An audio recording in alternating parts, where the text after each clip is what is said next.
Alberto Capella, usted ha estado al frente de corporaciones policíacas, sabe del tema y precisamente por ello, pues de entrada los saludamos. Muchas gracias, su servidor Juan Rivas, también mi compañero Pablo Valdés. Buen día. Alberto, ¿qué falló en el operativo de ayer? ¿Por qué finalmente se da este saldo en donde vemos policías heridos, manifestantes heridos, detenidos y demás? Pablo, Juan, muy buenos días, un saludo a todo el auditorio. Yo empezaría primero por el contexto general. Estuve presente como miles de ciudadanos en la marcha aquí en la Ciudad de México, convocada, como todos sabemos, por la generación Z y por múltiples grupos de ciudadanos, detonada principalmente por el terrible asesinato de Carlos Mazo. Y quiero compartir lo que vi de primera mano, con la experiencia de haber encabezado particularmente en Baja California marchas como activista y por otro lado de haber coordinado manifestaciones masivas ya como titular de seguridad. Esto que voy a decir no es especulación, es lo que viví directamente en terreno.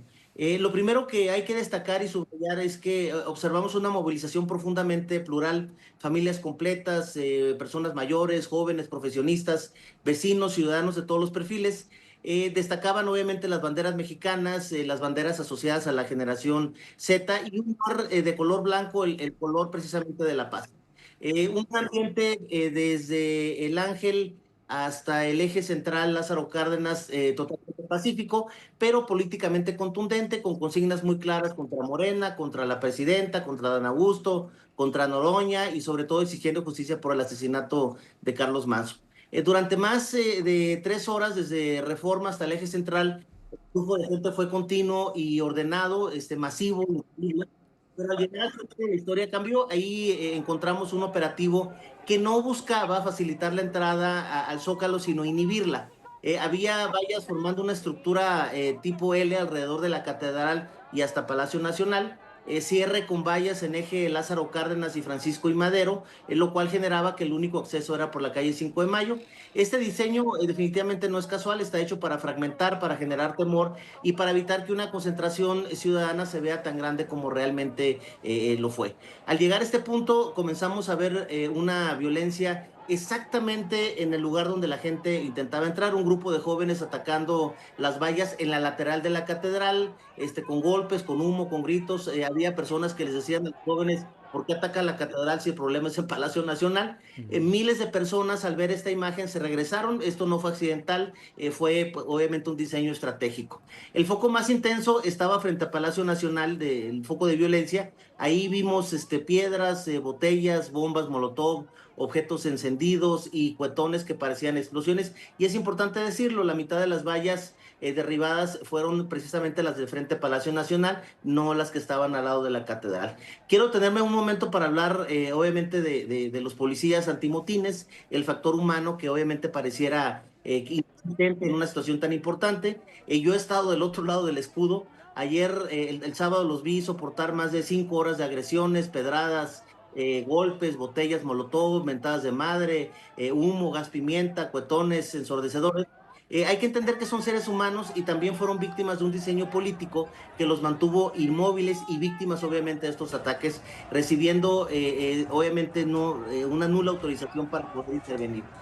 Cuando los liberaron o los soltaron, reaccionaron de forma violenta también, con un uso indiscriminado de fuerza. No justifico estos excesos, pero sí hay que entender la reacción humana de quien ha sido agredido durante horas.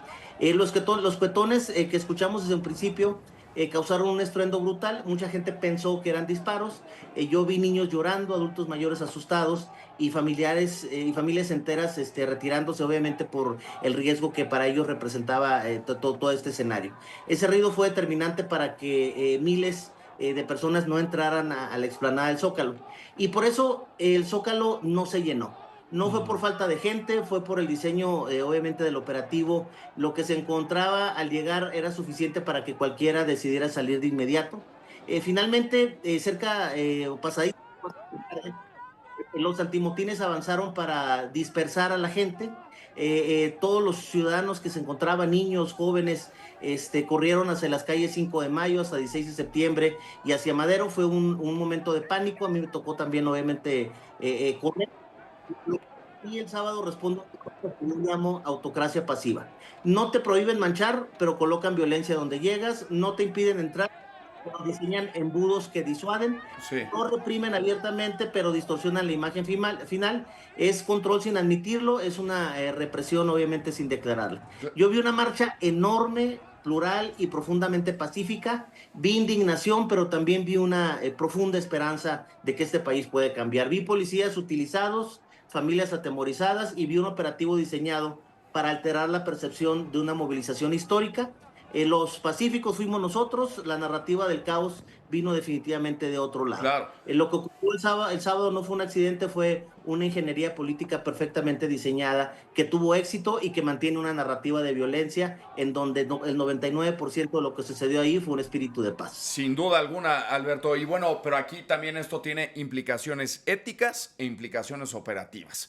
Ya lo vemos de esta forma. Sí, bien lo comentas, bueno, que los policías recibieron agresiones durante varias horas, les lanzaron piedras, gas lacrimógeno, etcétera. Pero cuando la doctrina oficial, digamos, del partido que está en el poder, es estrictamente una doctrina de contención, y lo entrecomillo, ¿y cómo se puede explicar que esta orden pues contradiga absolutamente todos estos protocolos que están establecidos del uso proporcional de la fuerza?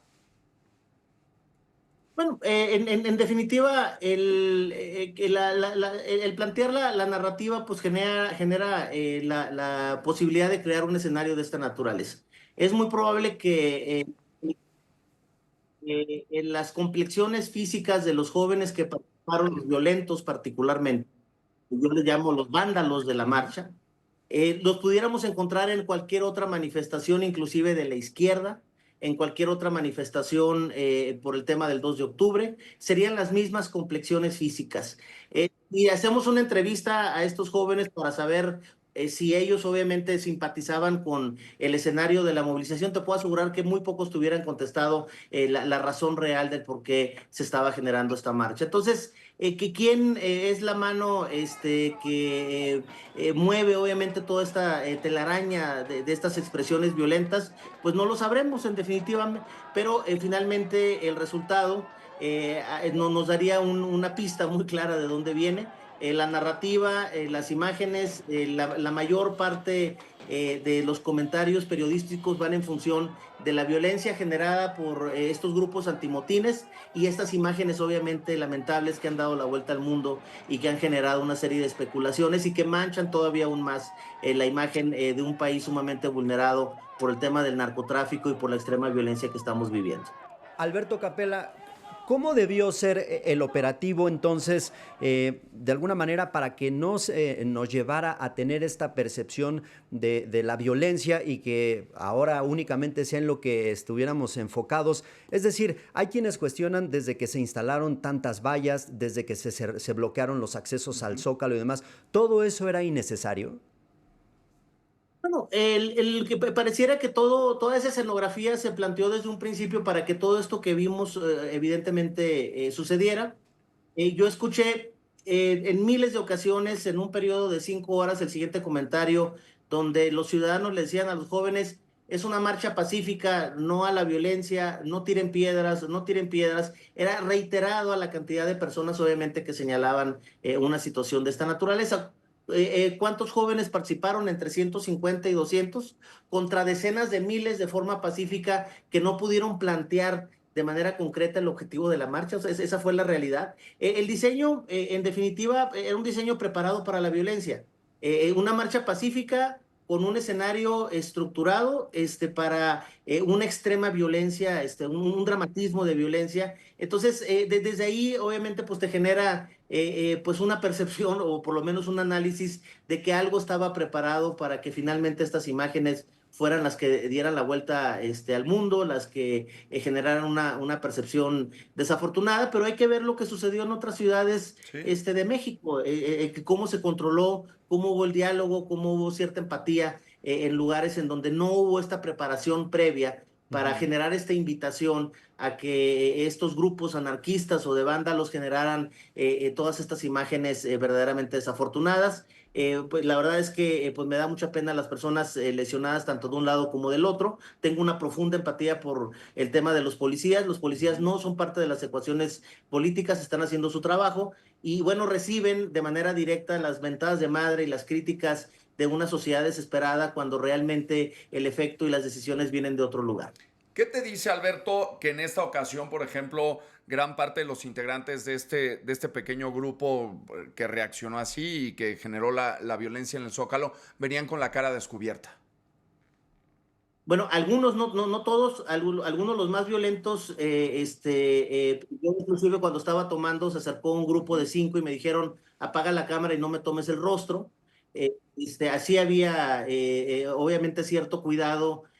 Algunos traían pasamontañas, pero hay una situación que hay que determinar en el manejo de masas. La sinergia que se genera, la energía que hay cuando un grupo empieza a generar este tema de violencia, provoca en el inconsciente de otros que no van con esa intención. Por ejemplo, todos los que iban con sombrero iban con otra intención. Pero al momento de ver este escenario, ad hoc, en donde no pasa absolutamente nada, si reaccionas físicamente a estas emociones de inconformidad, de exigencia, de frustración, obviamente te sumas. Entonces, de repente vi yo una imagen que para mí fue sumamente ilustrativa, creo que la tengo por ahí por mi teléfono, en donde veo una persona de sombrero, obviamente el movimiento Carlos Manso, con uno de estos jóvenes encapuchados, haciendo el 1-2 al momento de quitar una valla. Entonces, obviamente esta sinergia provocó que otro grupo de personas que no iban con estas intenciones hayan generado y provocado y se hayan sumado a estas expresiones que lamentablemente no ayudan mucho a una causa pacífica. No podemos promover la paz generando obviamente violencia, eso es un absurdo, es una contradicción. Claro. Yo la verdad pues hago un llamado a que busquemos otras alternativas ciudadanas para que esto no se dé. Alberto Capella, antes de irnos, ¿qué podemos esperar de la marcha del jueves? Ya están convocando para una segunda manifestación. ¿Qué podemos esperar de lo que ya aprendimos del sábado pasado? La narrativa que se planteó, lo que desde lo que yo escuché 2 horas más o menos en la marcha, fue un sentimiento social que ninguna situación de carácter mediático o en redes va a cambiar el ánimo de esas personas que llegaron con ese sentimiento. Al contrario, lo va a catapultar. El ciudadano al que le dijeron, oye, pues fue una marcha en donde no fue gente, todos eran violentos, las decenas de miles de personas que iban con un espíritu pacífico, créeme que se van a inconformar todavía más. O sea, este tipo de narrativas y este tipo de boicot a lo pacífico, obviamente va a generar una sinergia todavía mayor. Yo la veo venir, será en algunos meses, será no sé, pero esto evidentemente es gasolina todavía adicional en la inconsciencia del ciudadano que de alguna forma fue de manera pacífica, que fueron decenas de miles. Obviamente la indignación va a ser todavía aún mayor. Bien. Pues muy bien, gracias. Alberto Capella, muchísimas gracias por ayudarnos a dimensionar lo que sucedió y hasta por el reporte con los detalles de primera mano ahí en la marcha, Alberto. Fuerte abrazo, ahí estamos. Gracias. Gracias. Igualmente, Alberto Capella, especialista en temas de seguridad.